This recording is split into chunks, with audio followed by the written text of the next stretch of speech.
Amidst the backlash of graduate versus professional degree designations, the Department of Education actually had to release a press release this week highlighting specifically nurses and how this change impacts nurses.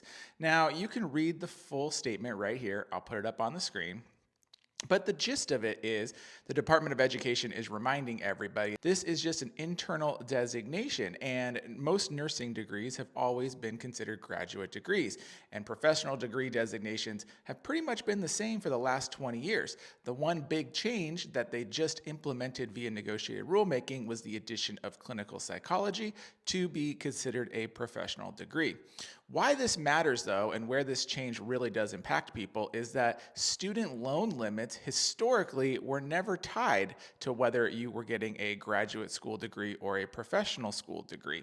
It was always just you could borrow up to the cost of attendance. And now, with the One Big Beautiful Bill implementing changes to the graduate student loan programs in 2026, this matters.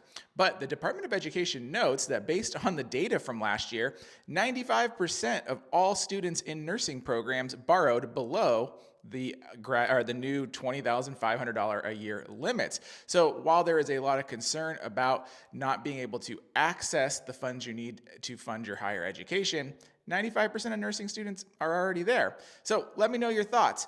This is really important, though, because it shows that if you express enough concern, the government does listen, and you might not like the answer that they give you, but they do hear it. And because this is already past negotiated rulemaking and it reached consensus, these rules are going into law. The only thing that will change it is Congress. So if these rules are impactful and you do not like to see them or you want to see something different, the proper avenue is to reach out to your congressperson and advocate for that change. So let me know your thoughts in the comments. I'd love to hear it. And of course, as always, please like, subscribe, and follow, and we'll bring you the latest in higher education and personal finance news.